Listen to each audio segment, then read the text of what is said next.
Médiasphère. Médiasphère.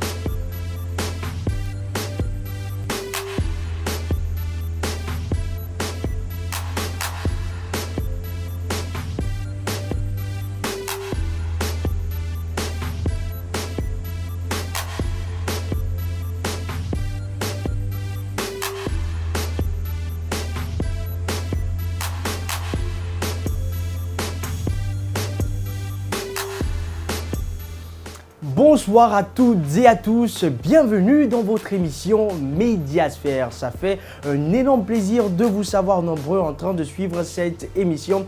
Et oui, c'est comme ça, tous les jeudis, dès qu'il est 20h passé de 30 minutes, on se donne rendez-vous ici avec toute l'équipe d'Alpha Amadou Julde Diallo pour faire ensemble le tour de toute la sphère médiatique. Un contenu assez riche allant du reportage à On Zappe, à la une de la toile entre autres, et puis la semaine médiatique. Voilà, un contenu riche et varié pour vous. On commence dans votre émission Médiasphère, c'est parti, installez-vous et c'est maintenant. Médiasphère. Médiasphère. Et voilà, on ouvre portes et fenêtres de cette émission avec notre reportage du jour comme tout le temps. On s'intéresse à un journaliste qui fait son entrée dans le monde des écrivains guinéens. Oui, pendant donc les 72 heures du livre qui ont pris fin dimanche dernier, à l'occasion de la 13e édition, Abdourahmane, sénateur Diallo, entre de plein pied dans le monde littéraire. Il publie son tout premier ouvrage intitulé « Nation enchantée ». Le roman parle de lutte réussie d'un peuple imaginaire à travers un mouvement social. C'est le contenu donc de son œuvre. Le contenu, avec nous, vous allez le découvrir, c'est avec Mamoudou Boulere Diallo et Yacouba Traoré. Médiasphère. Médiasphère. Nation enchantée est un roman qui relate l'histoire d'un pays imaginaire, la République de Yamane. Plongé dans une profonde division, l'auteur met l'accent sur la citoyenneté, le civisme, l'unité nationale, la cohésion sociale et l'état des droits. Le jeune journaliste présente entre les lignes du roman la joie retrouvée d'une nation qui a tant souffert. Il parle du contenu. La première partie, c'est la République du Yamane telle qu'elle. Ça, c'est une partie qui décrit la situation du pays sans modification, avec toutes les souffrances, parce que l'ethnocentrisme était parti au Yamane jusqu'à diviser même les mosquées, jusqu'à disloquer des couples pour leur composition bi-ethnique ou bi-régionale. Alors, Nation enchantée, il y a une deuxième partie qui s'appelle l'orage. C'est là où les difficultés s'abattent vraiment sur le peuple, parce que le peuple n'arrivait pas à s'unir et le bonheur ne s'est jamais installé dans une nation divisée. Et le peuple yamanais a subi les séquelles de la violence, de la malédiction divine parce qu'il a refusé de s'unir. Troisième partie, le bout du tunnel, comme son nom l'indique, le bonheur retrouvé après toutes ces années de souffrance. Mais il faut le souligner, retrouvé parce qu'un groupe d'activistes a bataillé, parce qu'un groupe d'activistes qui a commencé à l'université Boussoura, nous sommes à Katadé, qui a commencé là, un groupe d'activistes a cru à l'unité nationale et a changé la mentalité. Et le dernier jour du roman témoigne cette liesse retrouvée, cette indépendance retrouvée. La toute dernière phrase du roman, l'indépendance recouvrée. Le président du parti modèle profite pour inviter les jeunes Guinéens à devenir des immortels de par leurs actions. Parce qu'une fois que vous publiez un ouvrage, vous vous immortalisez. C'est votre corps qui disparaîtra un jour comme tout humain, parce que nous sommes tous des mortels, mais vous resterez à jamais dans ce monde parce qu'on parlera toujours de vous et de vos idées. Et je pense que chacun de nous doit s'y mettre. Encore une fois, la jeunesse guinéenne, elle a du talent, ça c'est une évidence, mais il ne faudrait pas qu'elle considère que les difficultés du quotidien constituent un obstacle pour son épanouissement et pour son développement. La dédicace du roman a réuni plusieurs personnalités. Étudiants, journalistes, hommes politiques, la salle contenait un peu de tout. La rédactrice en chef de Radio Espace témoigne que le parcours de son reporter est impressionnant. Enseignant, homme de lettres, féministe et partisan de la diversité culturelle, voilà comment se présente l'auteur sur Twitter. Moussa Yeroba pense connaître le secret de son journaliste. Malgré le travail intense de la rédaction, parce que je vous le dis, le travail de la radio, ce n'est pas un travail facile, c'est un travail très intense. Vous n'avez pas de vie. Vous n'avez pas de vie à vous, vous n'avez pas cette liberté dont jouissent le plus souvent certaines personnes. Mais Abdourahmane peut nous faire quelquefois le reportage principal du jour et quand vous lui confiez un autre travail, il peut le faire. Et malgré tout cela, il trouve le temps d'être dans son coin. Vous pouvez le trouver dans son petit coin en train de lire un bouquin. Il a toujours le temps de lire. Ça m'a marqué chez le jeune homme. Parce qu'aujourd'hui, il faut le reconnaître, nous avons tendance à ne plus lire ou plutôt à aller plutôt sur les réseaux sociaux. La traditionnelle lecture du livre a tendance à disparaître. Pourtant, c'est ce qui peut nous forger. La direction des ressources humaines du groupe Adafo Média a été émue par le discours de son employé. Je suis le DRH le plus heureux aujourd'hui pour être sûr que j'ai dans mon équipe un jeune talentueux qui à la base n'est pas journaliste mais qui est en train de réaliser ses rêves. Les deux rêves qu'il avait, c'était d'abord aller dans un groupe comme Adafo Média et pratiquer le métier de journaliste, mais après aussi écrire un livre. Il arrive à ses fins et ça c'est magnifique. Je suis heureux pour lui, mais je découvre aussi un autre Abdourahmane que je ne connaissais pas. Quand il a parlé de son parcours, j'ai failli pleurer parce que c'est plein d'émotions, mais il assume ses émotions. L'écriture du roman Nation enchantée a pris 3 ans à son auteur. La dédicace a coïncidé avec la dernière journée de la 13e édition des 72 heures du livre. Le bouquin est disponible chez Innov Éditions à 120 000 francs guinéens et à 12 € en ligne sur Amazon.com. Médiasphère. Nation enchantée, c'est donc l'œuvre du journaliste Abdourahmane Sénateur Diallo. Comme pour dire qu'il n'y a pas que le journalisme qu'il fait, mais aussi c'est bien de s'intéresser à l'écriture. On se rappelle aussi de notre frère Bad qui lui aussi a écrit, ce slammer qui a écrit cette œuvre qui concerne les slammers, le slammer de l'ombre. Voilà, bravo en tout cas et félicitations à Abdourahmane Sénateur Diallo. Et puis, toujours dans le cadre du reportage, après donc Abdourahmane Sénateur Diallo, cette fois-ci, on poursuit dans la même lancée avec ce classement de Reporters sans frontières. La Guinée prend donc une place. On part avec ce reportage qui vous est proposé par votre émission Médiasphère. Médiasphère. Ce classement mondial de Reporters sans frontières est le résultat de plusieurs mois d'évaluation sur l'exercice de la liberté de presse dans 180 pays. Selon le rapport publié par RSF, la Guinée a grimpé d'1 point, ce qui l'amène à la 109e place, alors que l'année dernière, le pays était classé 110e. Lorsque nous sommes dans un pays comme le nôtre, qui a eu le courage de se doter des lois quand même osées, telles que la L002, la loi sur la liberté de la presse, qui garantit un meilleur exercice du métier de journaliste dans notre pays. Lorsque nous avons un pays où la Guinée, où nous avons une loi spéciale sur la haute autorité de la communication, et nous avons également une loi d'accès à l'information publique, malheureusement qui a été adoptée, mais qui tarde encore à être promulguée par le chef de l'État, nous disons que ce résultat ne reflète pas normalement la Guinée. C'est un rapport que nous accueillons avec joie, mais c'est aussi un rapport qui nous lance un défi, celui de toujours rester cadré dans le respect de l'éthique et de la déontologie du métier. Des menaces, des agressions, des insultes et des arrestations sont des maux dont souffrent les journalistes guinéens.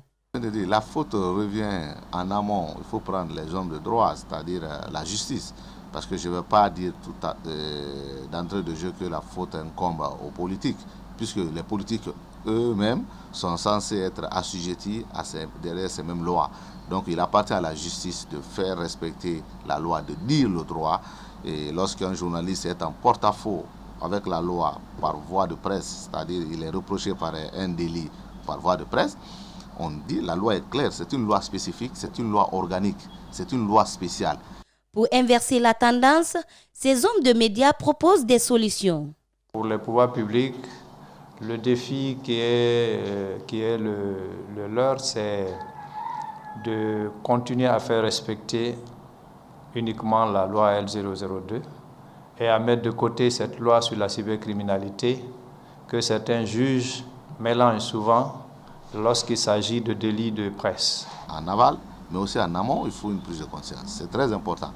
En Guinée, La loi sur la dépénalisation des délits de presse est une réalité. Mais elle ne protège pas toujours les journalistes, très souvent persécutés dans l'exercice de leur profession. Médiasphère. Voilà, on prend quand même de l'avance, même si c'est un peu lent, mais ça va, c'est quand même un plus. C'était donc un élément que nous proposait la rédaction d'Espace TV. Et puis, pour vous, on poursuit avec la merveilleuse semaine, disons, semaine médiatique de Malik Sanghana. Toutes les semaines, il nous propose des trucs assez variés, riches, mais aussi fous, on peut le dire ainsi. Il le dit, c'est désormais officiel, Antonio Soare a retiré sa candidature au poste de président de la Fédération guinéenne de football. Pourtant, la commission d'organisation des élections avait bel et bien validé sa candidature lorsque la FIFA, elle, a haussé le ton. Et puis, vous vous interrogez sur le cas Nabaya Gate. Bon, d'accord, c'est le Premier ministre qui s'érige en avocat de la défense pour cette dame et ce truc qui a fait forcément le tour de la toile. On en parlait ici. Aujourd'hui, vous posez des questions. Il y a Malik Sanghana qui s'y intéresse et l'expression qu'il utilise, c'est Kabako. On suit donc cette chronique de Malik Sanghana Camara. Médiasphère. Je n'oblige personne à aimer le chien. Par contre, je vous exige à reconnaître qu'il a des dents blanches comme la neige quand même. Je vous amène exceptionnellement dans le domaine sportif, qui fait d'ailleurs la une. La candidature d'Antonio Soare. Sans démagogie, il en a fait assez pour le football guinéen, avec ou sans l'aide de l'État. Malgré tout, il est et reste la bête noire à abattre pour certains. Dans la recherche du pouvoir, tous les moyens sont bons pour éliminer son adversaire. C'est la technique de Machiavel. Cependant, des challengers d'Antonio ont saisi la FIFA pour mettre les bâtons dans ses roues. Par requête sans numéro, en date du 7 avril 2021, M. Aboubakar Touré, candidat au poste de président de la Fédération guinéenne de football, saisissait notre commission d'une dénonciation.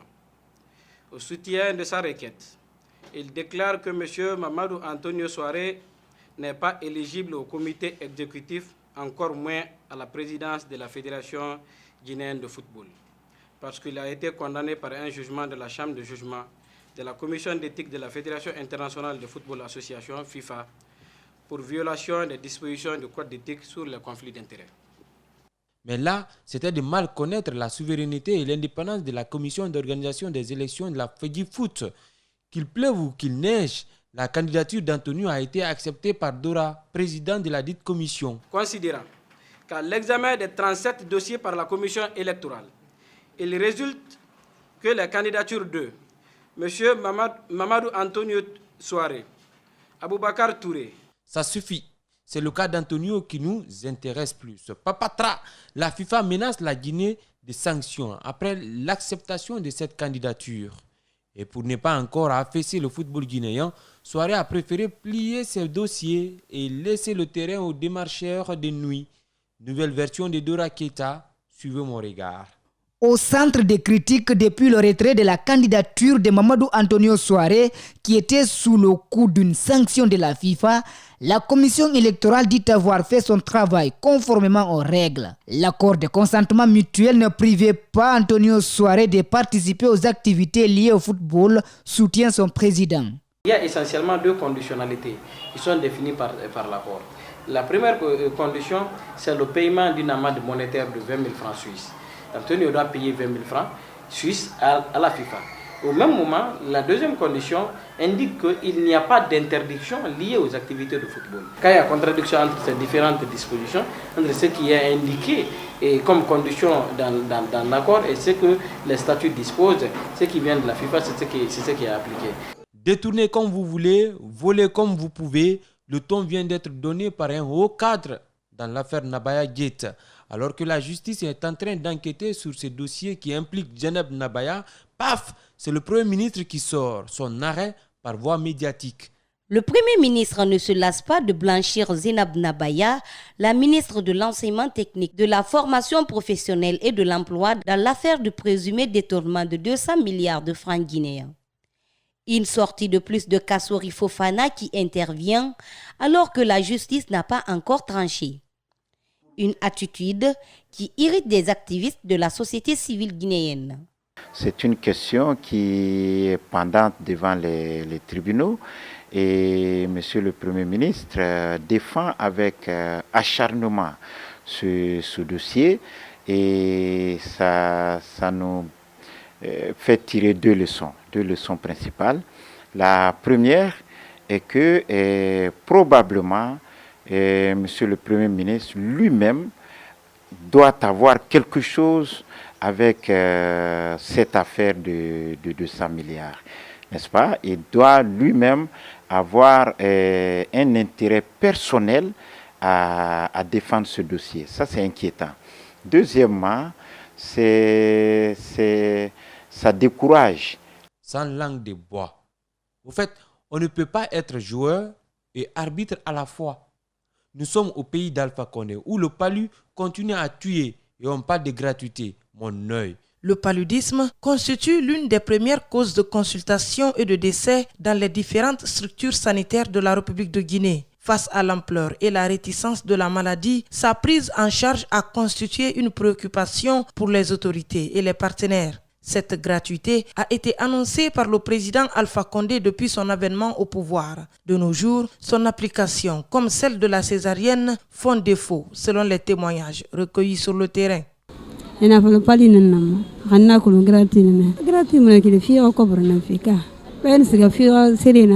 Sans argent, pas de traitement. Pauvres de nous. Le code est bien connu dans les structures sanitaires par les patients. Au pays des Koro Alpha Condé, la population tire le diable par la queue. Pire, les personnes à mobilité réduite. Nuitamment, ils ont été déguerpis dans leur quartier général sous le pont 8 novembre. Gouverner autrement n'épargne personne.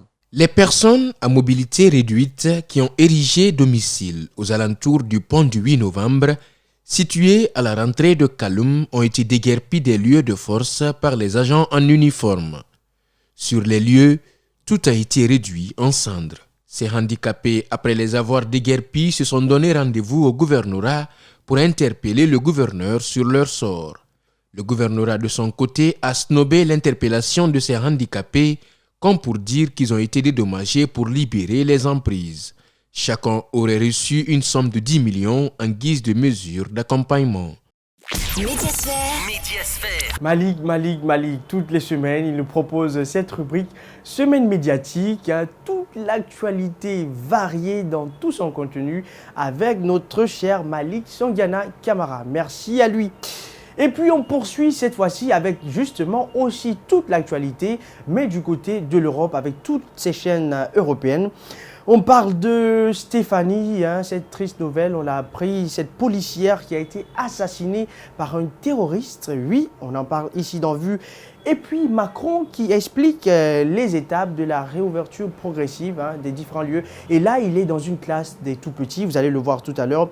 Et puis donc, il y a cette consommation d'alcool de façon explosive pendant cette période de coronavirus. Le tout pour vous dans ce regard impertinent, mais surtout libre, de Patrick Menet qui vous est proposé dans cette rubrique Vue. Médiasphère.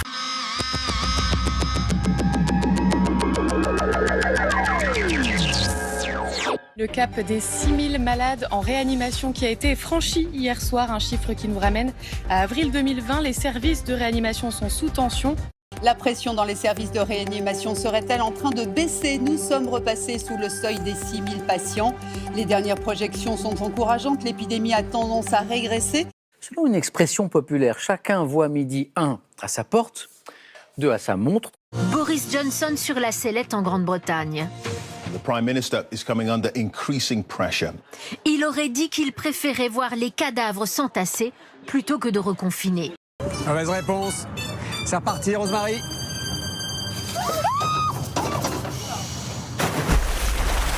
Un signal d'espoir pour le monde de la culture. Bilan positif pour le concert test organisé à Barcelone. Aucun signe de contagion. 5000 personnes s'étaient pourtant retrouvées en intérieur masquées, mais sans contrainte de distance. Pour empêcher le ciel de La polémique après la publication d'une tribune signée par d'anciens militaires dans l'hebdomadaire Valeurs Actuelles. Ils dénoncent le délitement de la France et menacent le gouvernement s'il n'agit pas d'un risque de guerre civile. Les sanctions tomberont. C'est une insulte qui est jetée à la figure de milliers de militaires à travers cette tribune. Rien n'est entrepris, le laxisme continuera à se répandre inexorablement dans la société, provoquant au final une explosion et l'intervention de nos camarades d'active, autrement dit intervention des militaires toujours en activité. On le voit, il n'est plus temps de tergiverser, sinon demain la guerre civile mettra un terme à ce chaos croissant et les morts dont vous porterez la responsabilité se compteront par milliers.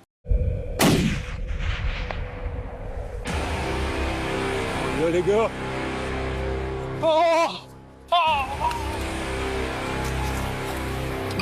On parle de hordes de banlieue. De hordes de banlieue, comme si on allait assister au saccage de Rome, comme si les barbares étaient à nos frontières. C'est hallucinant. Enfin, quand on voit ce qui se passe dans les banlieues, excusez-moi, Jérôme Dubus. Hordes de banlieue. Voilà. Enfin, après, je veux bien qu'on vive dans le 8e arrondissement, mais il faut regarder ce qui se passe en dehors du périphérique aussi. André Malraux écrivait dans Les Conquérants, juger, c'est de toute façon ne pas comprendre, car si l'on comprenait, on ne pourrait plus juger. Quand on est de nationalité française et qu'on a un nom et un prénom à consonance française, il faut envoyer, ce qui est déjà pas rien, 19 CV pour obtenir un entretien d'embauche. Quand les CV sont ceux de profil de personnes avec un nom et un prénom à consonance marocaine, il faut envoyer 277 CV pour obtenir un entretien d'embauche. Le travail que vous allez avoir, c'est un CDI. Vous le saviez? Non. Moi, je vous le dis, ce sera un CDI. Nous devons prendre en compte toute la population française dans toute sa diversité. Et tant qu'on ne fera pas ça, tant qu'on ne regardera pas notre passé, on sera confronté à un certain nombre de difficultés telles que les déboulonnages de statuts qu'on a aujourd'hui. On va chercher Casemiro devant le but. Benzema! Et le voilà! Quel geste de Karim Benzema! Malgré la fermeture des salles de sport, ils affichent un corps musclé, bodybuildé, mais totalement faux. Il s'agit en fait de combinaisons en silicone. Étranges et très réalistes, elles ont beaucoup de succès en ce moment sur les réseaux sociaux et les sites de vente en ligne chinois. Un jour, j'ai découvert cet endroit secret à Shenzhen. Il est très difficile à trouver. Les grandes entreprises connaissent bien ces cimetières de vélos partagés, comme on les appelle, mais l'État n'a pas envie qu'on soit au courant. 1,8 million de dollars, c'est le montant auquel s'est vendu cette paire de baskets, c'est un record. Des baskets créées et portées par le rappeur star Kanye West. Il existe plus de 70 marques de vélos partagés qui se sont fait concurrence pour dominer le marché. Certaines appartiennent à de toutes petites sociétés. Mais le résultat, c'est que le marché a été inondé et s'est vite retrouvé saturé.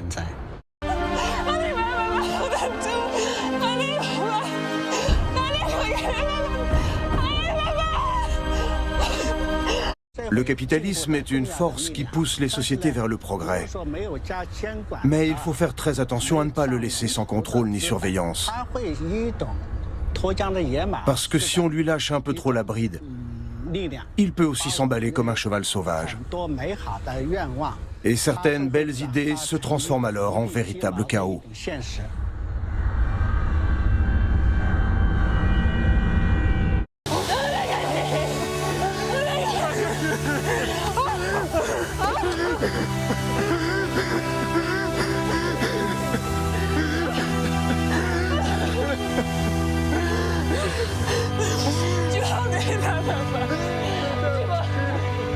C'est impossible, chérie, je ne pouvais pas gagner. Je ne pas, merci.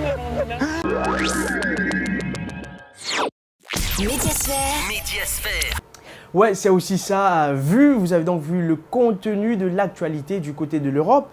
Une rubrique que nous vous proposons donc toutes les semaines au compte de votre émission Médiasphère. Et nous poursuivons toujours en partant cette fois-ci sur la toile. On va partir avec un professeur.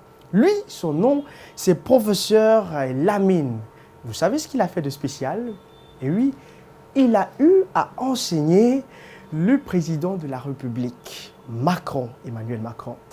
Oui, professeur Lamine Diabaté a enseigné le président de la République de France, le président Emmanuel Macron. Comme pour dire que Le monde est assez petit et beaucoup de choses se passent. C'était il y a très longtemps. Vous avez dû voir la photo du président Macron assez petit, juste à côté du professeur Lamine, qui aujourd'hui est du côté de Kindia, dans son coin là-bas. Bon, les grands hommes sont comme ça, ainsi cachés. Voilà, c'était donc cet élément qui vient mettre fin à ce numéro de cette semaine au compte de l'émission Médiasphère. On espère que vous avez aimé et que ça vous a plu. C'est comme ça en tout cas toutes les semaines.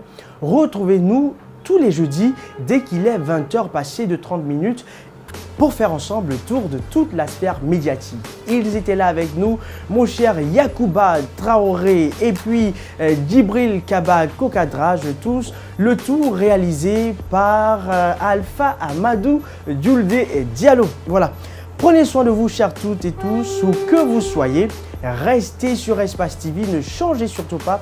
Il y a les programmes qui poursuivent parce que justement, nos programmes sont les meilleurs. Que Dieu bénisse la Guinée. Médiasphère. Médiasphère.